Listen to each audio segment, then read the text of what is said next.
اسرار احمد صاحب بہت بڑے عالم تھے، بہت بڑے اچھے داعی تھے، اور اچھی اسٹڈی ہے ان کی، قرآن پہ بڑا کام کیا انہوں نے، اور قرآن کے ساتھ ساتھ جتنی بھی احادیث ہیں کہ یہ رسول اللہ نے ایسی بات کہی تھی اس پہ بھی اتنا ہی ایمان رکھتے ہیں جتنا قرآن پہ۔ ان کے نزدیک کوئی بھی بات رسول اللہ کے نام لے کے کوئی بتا دے تو اس پہ بھروسہ کر لیتے ہیں، اور چیک بھی کرتے ہوں گے، یقیناً بڑے عالم تھے۔ ان کے اندازے سے کہ ایک روایت ہے اس میں ایسا ایسے ہوگا، اس پہ بھروسہ کرتے ہیں۔ اب آئیے تھوڑی دیر کے لیے آج ہم جس دور سے گزر رہے ہیں اس میں بالکل ایسا لگتا ہے کہ یہ ان کا بتایا ہوا ٹائم پورا آ چکا ہے، اور مسجد اقصیٰ پہ بمباری ہوگی، توڑا جائے گا، اور وہاں ہیکل سلیمانی بنے گا۔ ٹھیک ہے، اچھی بات ہے، جب یہ بنے گا تو سمجھ میں آ جائے گا کہ بھئی واقعی نبی صلی اللہ علیہ وسلم نے جو آگے آنے والی چیزوں کے بارے میں پیشن گوئی کی تھی وہ پوری ہوئی۔ اگر وہ نہیں بنا تو ہم انتظار کرتے رہیں گے کہ ابھی تک نہیں بنا، ابھی شاید ہوگا، ابھی کچھ دنوں میں ہوگا۔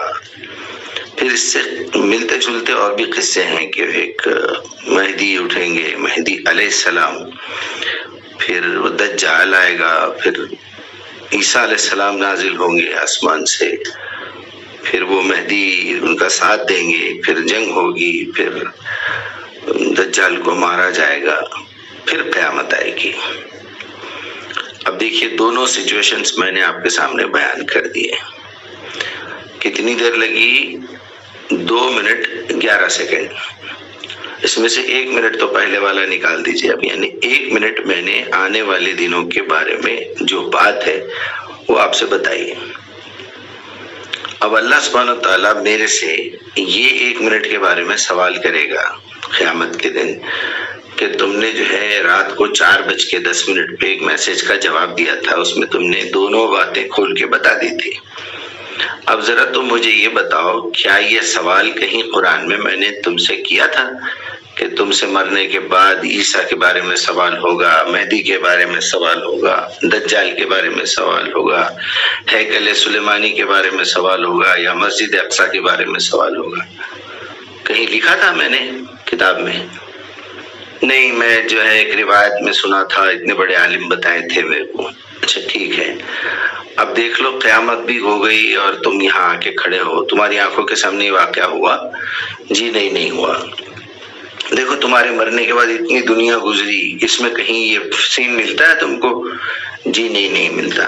تو تم اپنے وقت کا مجھے حساب دو، اتنے وقت میں کیا تم نے پوری قرآن پہ عبور حاصل کر لیا تھا؟ قرآن کی کتنی آیتیں میں نے بھیجی تھی، اس میں کتنے احکام تھے، کیا تم نے قرآن کو لفظ پر لفظ لکھا، سمجھا، اس کی گرامر کو سمجھا یا نہیں؟ یہ قصے کہانیوں میں پڑے رہے جس کا سلیبس سے کوئی تعلق نہیں ہے۔ سلیبس سے تعلق ہونے کا مطلب یہ ہے کہ قیامت کے دن جو سوال تم سے کیا جائے گا اس کے جوابات تم کو تیار کرنا تھا، جو ذمہ داریاں تم کو دی گئی تھی وہ ذمہ داری پوری کرنا تھا۔ تم 33 مرتبہ سبحان اللہ، 33 مرتبہ الحمدللہ، 34 مرتبہ اللہ اکبر بولتے رہے، کبھی 33 مرتبہ سبحان اللہ لکھ کے دیکھے کیسا لکھتے؟ چلو ایک دن تم نے خالی رٹا مان لیا، دوسرے دن 33 مرتبہ لکھا، تیسرے دن اس کی گرامر سمجھے، چوتھے دن 33 مرتبہ سبحان اللہ کی کاؤنٹنگ کی کہ قرآن میں سبحان اللہ کہاں کہاں پر آیا، پھر چوتھے دن 5ویں دن تم نے یہ محسوس کیا کہ وہ آیت کیا کہہ رہی ہے جس میں سبحان اللہ کا لفظ استعمال ہوا ہے، اس کے آگے پیچھے کہیں شرک تھا کہیں کفر تھا، پھر تم نے کیا اس پہ غور کیا کہ سبحان اللہ عما یشرکون، یہ اللہ سبحانہ وتعالیٰ سبحان اللہ کا لفظ آخر کن معنوں میں لے رہے ہیں، مجھے کن معنوں میں لینا چاہیے، یہ لفظ مجھے قرآن کیا گواہی دے رہا ہے کہ یہ سوال، اس سے سبحان اللہ کا اگر سوال اللہ یہ کر لے کہ تم سبحان اللہ زندگی بھر 33 مرتبہ بولتے رہے، تم کو شرم نہیں آئی دوسرے دن لکھتے؟ چلو ایک ہفتہ رٹا مارتے رہے، یاد ہو گیا سبحان اللہ، حالانکہ سبحان اللہ یاد کرنا کوئی بڑی بات نہیں، ایک ہفتہ دیا میں نے تم کو، سیکنڈ ویک تم نے کیا کیا؟ سبحان اللہ لکھنا سیکھتے، پھر ایک ہفتہ دیا، پھر اس کی گرامر سیکھتے، پھر ایک ہفتہ دیا، وہ پوری قرآن میں کہاں کہاں ہے ایک ہفتے تک ڈھونڈ کے نکالتے۔ تمہارے پاس کمپیوٹر تھا، موبائل فون تھا، سب تھا، کیا کیا تم نے؟ کتنے لوگوں کو بتایا کہ دیکھو سبحان اللہ کا لفظ فلاں فلاں جگہ پہ ہے، یہ اس طرح رٹا مارنا، انگلیوں پہ مالا جاپتے رہنا، اس کا نام تسبیح رکھ دینا۔ تسبیح کا مطلب ہے پاکی بیان کرنا۔ ایک مٹیریل والے موتیوں کے دانے کا نام آپ نے تسبیح رکھ لیا۔ کار کسے کہتے ہیں آپ؟ جس میں بیٹھ کے آپ جاتے ہیں، ہے نا؟ اب آپ پینسل کا نام کار رکھ لیتے ہیں، پین کا نام کار رکھ لیتے ہیں، بھائی یہ کار نہیں ہوتی۔ ارے جناب ہوتی ہے۔ اب آپ اسی پین سے کار ڈیزائن کر کے بتا رہے ہیں، اسی پین سے آپ جو ہے کار لکھ کے بتا رہے ہیں، یہی مثال ہے بالکل۔ یعنی پاکی بیان کرنا ہے، میں مالا جاپ کے پاکی بیان کروں گا یا لوگوں کے سامنے بیان کروں گا کہ اللہ کی ذات پاک ہے، اس کے ساتھ کوئی شریک نہیں ہو سکتا، اس کی طاقت میں، اس کے پاورز میں، اس کے اوصاف میں، وہی رزق دیتا ہے۔ کسی سے ڈرنے کی ضرورت نہیں ہے رزق کے معاملے میں۔ تمہارا رزق پہلے سے طے کر دیا گیا ہے، تمہاری عمر طے کر دی گئی ہے، تمہارا جوڑا طے کر دیا گیا ہے، دکھ بیماری شفا طے کر دی گئی ہے۔ یہ سوالات تم کو اللہ سے نہیں پوچھنے ہیں، تم کو جو کام بتایا گیا ہے تم وہ کرو، تم کو جو ذمہ داری دی گئی ہے اس پہ دھیان دو۔ تمہارے ایک ایک سیکنڈ کا تم سے حساب لیا جانے والا ہے۔ اب دیکھو تم اسی بکواس میں رہ گئے، تم میری تعریف کے نام پہ یہ بکوا کرتے رہے اور آج تم فیل ہو رہے ہو۔ تم نے رٹا تو مار لیا، چلو رٹا مارنے کے بعد کیا کیا تم نے؟ سائنس کے جس سوال کو تم نے رٹا مارا تھا اس کے بعد اس کو سمجھتے، تیسرے ہفتے میں اس پہ پریکٹیکلز کرتے، پھر دوسرے سے اپنے ساتھ کے اسٹوڈنٹس کو سمجھاتے، تو تمہاری جو ہے MBBS کمپلیٹ ہونے کے بعد اس کیمیکل، اس لیکوڈ، اس گیس کا تمہیں فائدہ پہنچتا۔ کون سی دوا کو کون سا کیمیکل دینے سے دوا جاتی ہے وہ تم سیکھتے، علم۔ دوسروں کا مرض دور ہوتا، لوگوں کو تم ٹھیک کرتے، تم ڈاکٹر کہلاتے۔ پھر دوسروں کو ڈاکٹر بنانے کی ذمہ داری دی تھی میں نے تم کو، وہ کرتے تم۔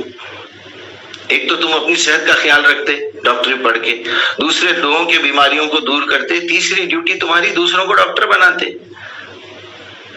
قرآن کے معاملے میں یہی قانون ہے کہ تم قرآن کو سمجھتے تاکہ تمہارے اپنے اندر کے گناہ دور ہوں، اچھائیاں تمہارے اندر آئے، بیکٹیریا کی تمہیں سمجھ ہو۔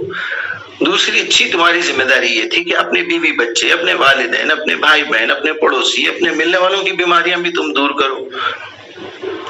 تیسری ذمہ داری تمہاری یہ تھی کہ آنے والی نسل، اپنے ساتھ کے لوگوں کو تم بھی، ان کو بھی ڈاکٹر بناؤ۔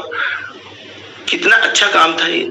تمہاری سیلری برابر پکی ہے، تم کو ایک ایک لمحے کا اجر ملے گا، ایک ایک لمحے کا جواب بھی دینا ہے۔ اس کے ساتھ ساتھ جو ہے ماحول کو ٹھیک رکھنا ہے۔